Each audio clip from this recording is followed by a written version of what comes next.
In watching the video and listening to Bishop Hines' words, the quote that jumped out to me, the money quote, is that justice is the corporate face of love.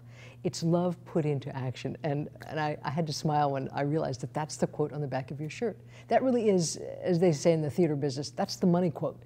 That's the headline, that's the grabber, because it helps make manifest something which can be sometimes ethereal. You know, we talk about love, but boy, if you want to bring it home, talk about justice.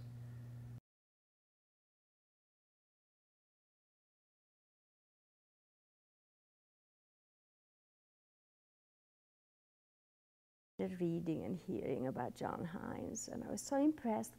He, with Desmond Tutu and a Palestinian Melkite priest that I have interviewed on various occasions by the name of Abuna Shakur in Upper Nazareth, are my three heroes when it comes to courage.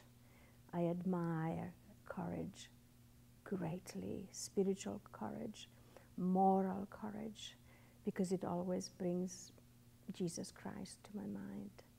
And that's what John Hines is. He's a hero of the Spirit.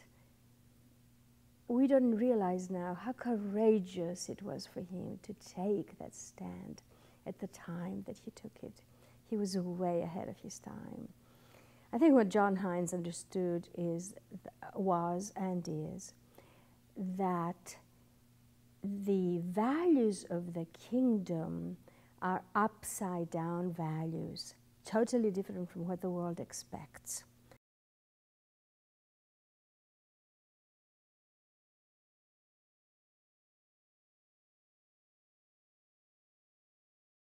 I have to confess that I didn't even know that that footage had been shot. And I sat there and watched Hugh Downs and John Hines, and I thought, where was I?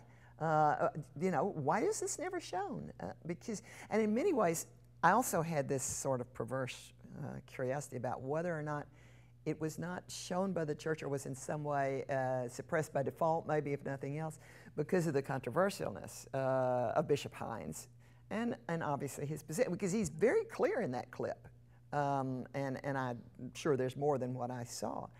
And Downs is a hugely articulate, very able provocateur as an interviewer. And I just thought he took him gracefully and graciously into a sort of overview of the things that we remember Hines for. And it's a gorgeous piece of videography, of documentary history now, I suppose is what it is. I don't think it was probably intended that way originally, but it's really video history. And we need to treasure that footage, because now that the dust has died down, you know, now that we've gone into the new millennium, and now that we really are engaging emergence Christianity, it's very easy to look back and say much of what's happening Hines saw. He was prescient, if you want to say it, and he is in many ways the inseminator into at least Anglicanism in this country of some of the ideas that now are central to what emergence Christianity is, and certainly central to Anglo-emergence.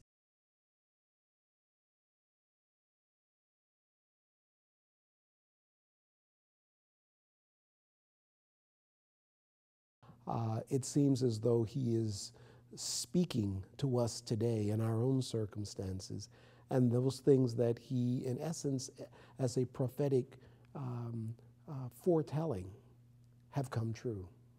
So John Hines is not only a prophet, but probably one of the greatest prophets of the modern era in our church.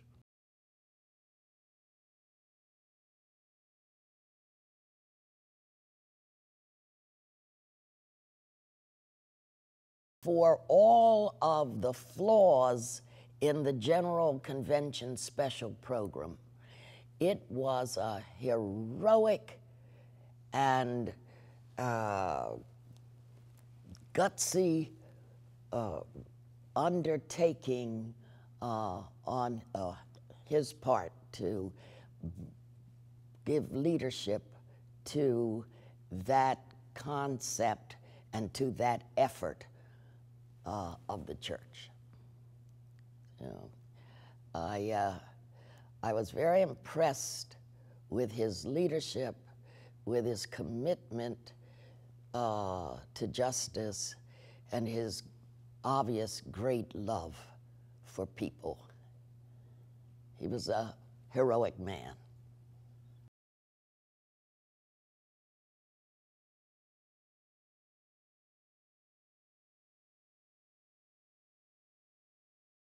But he had that an amazing ability to put you at ease as he visited with you or talked with you. And so as we went along, he would tell me about these things that happened to him, these stories. And I'll never forget, there was one particular event early in his ministry. And even after reading his autobiography, Granted on Fire, I'm not sure where the story or event took place, but he told me one evening he was at home, and a group of individuals came to his house because there was going to be a lynching in town, and that he had left the home immediately to go put an end to this, to try and stop this just evil and horrible event. And of course, as I sat there thinking about myself in such a situation, wondering about what life in ministry actually was like, the complexities of being a rector or a priest in the church, I kind of blurted out that true moment, that true thought, if you will, which was, well, how did you know what you were doing? You know, and he said, I just knew it was right. And I have to say that those words have stayed with me throughout my whole ministry. He just knew that it was right.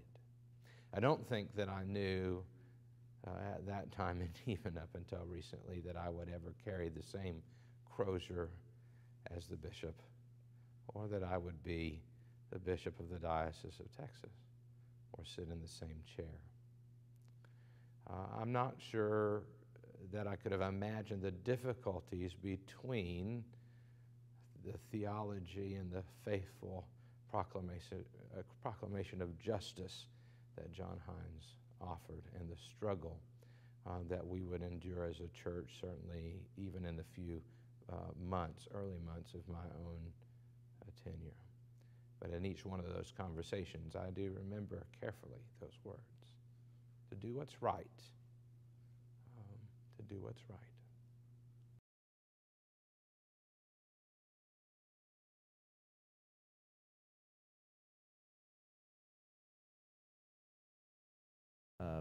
You know, when he says that justice is the corporate face of love, I think that's what he says.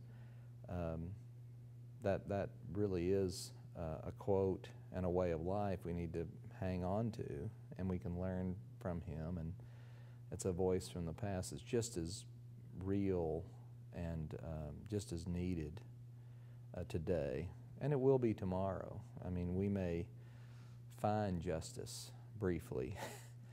We'll never have it completely, and I think he understood that. But he knew why he was planted in the time he was planted, and what he was supposed to do, and he wasn't afraid to pay the price, whatever that might be, and to lead people to do it. And I think what's underestimated, I mean, any prophet, one proof of a prophet, I think, is that even after their death, and even